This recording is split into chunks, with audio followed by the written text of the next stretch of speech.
Welcome back, beautiful people. You're listening to A Moment of Zen right here on 710 WOR, the voice of New York. Up next, we have a very dear friend of mine who exemplifies beauty, art, and brains. MIRA TZUR is an Israeli-American model. She's a professional theater dancer, an actress, a producer, and author of a book called Anonymously Famous. Now, this book offers an A to Z guide of her very own often humorous 25-year journey in the industry. That's how long she's been doing this for, guys.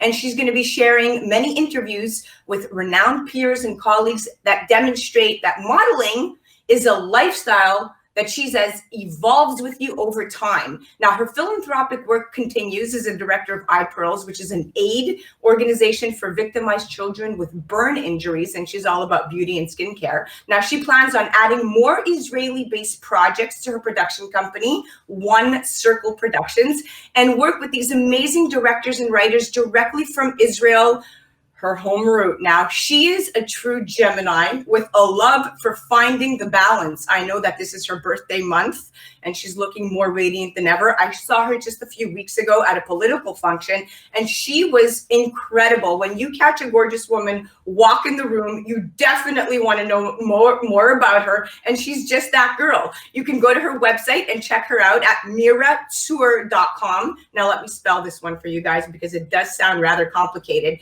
but it's not. MIRATZUR.com. Now, I'm going to ask her about some fun facts I've always wanted to know. For instance, she's a French countess from the Tarot lineage, and she selectively has served as the #1 Melania Trump impersonator. That's an interesting one. But here to tell you everything fabulous that she has going on herself is the one and only stunning MIRA TZUR. Welcome to the show, beautiful lady. Oh my God, thank you so much for having me. And this intro is spectacular. I don't know what to say. Well, you know, I know my friends inside and out very well, and we are very, very close friends. We hang out often, exchanging stories, but I want to congratulate you on the book. It's not every day that you get to become a published book author, so congratulations. Tell us the process and what we can expect from this book, because it's not your everyday book, especially with the title, like Anonymously Famous. Absolutely. Well, this book actually was supposed to be geared to be a reality show. I worked on it for a couple of years, working with different people that I come across in the profession of commercial print lifestyle modeling. And I felt that it should be a community project, basically, putting different kinds of work that we do as far as commercials and print, fittings, animation, voiceover, all these categories to be in a reality show and do a docuseries. So that's how I wrote it originally. But then COVID hits, and of course, there was no one to talk to and negotiate. And I felt that I'm left with all this material, and I want to put it in the book. So at least I have a manuscript for continuing this journey.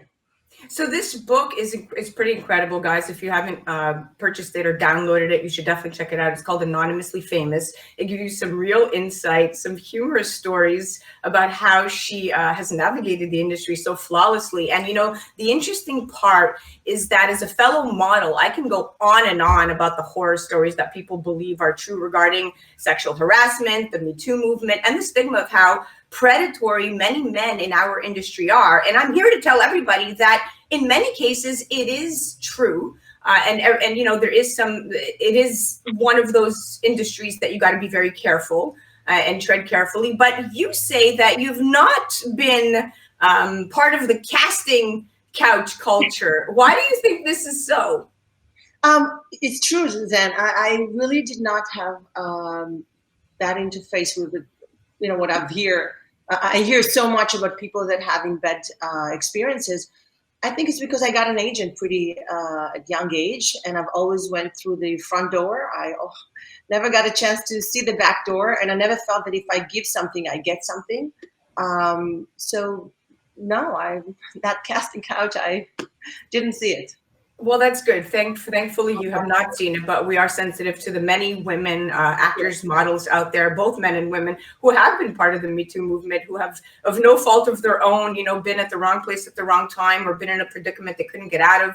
I could speak from experience in that, but in your case, you exemplify business, beauty, art, brains. Tell me, what was it like getting, were you cast to be Melania Trump's impersonator? What was that about?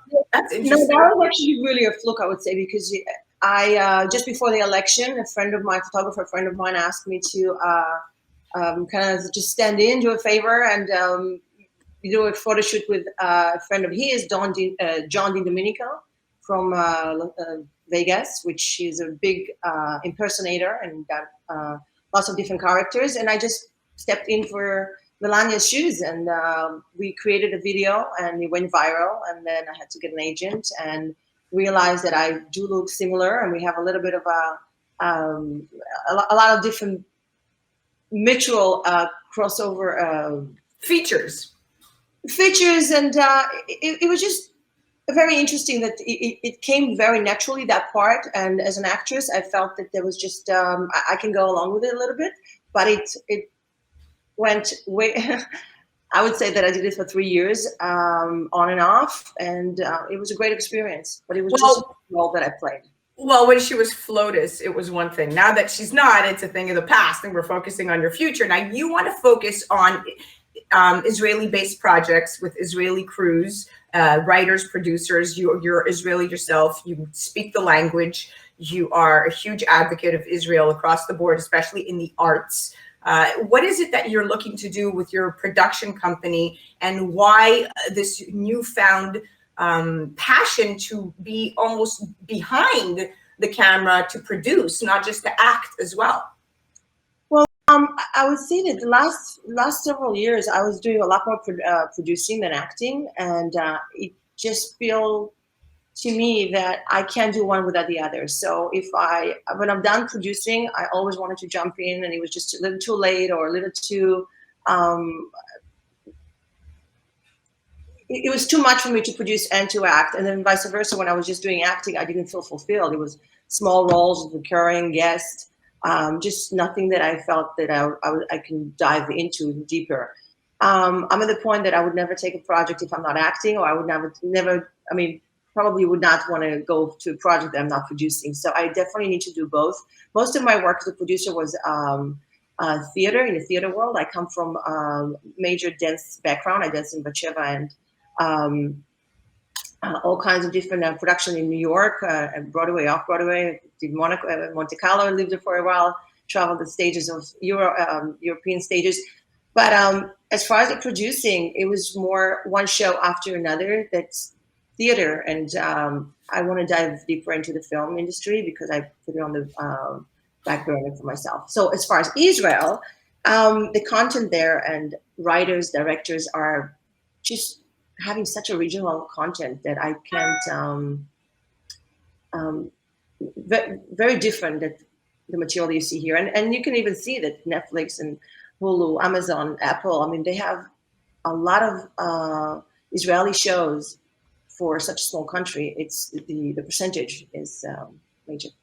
That's incredible. And, you have such a good grasp on how to be a connector of sorts. You're very synergistic. You love to not just be active in modeling and producing and across the board, but you are also very good at social networking, and you have a lot of friends in high places, and we share a lot of common friends. And the one thing that I can always say is that, you are also a mom, and you work really, really hard. And your son is gorgeous, by the way.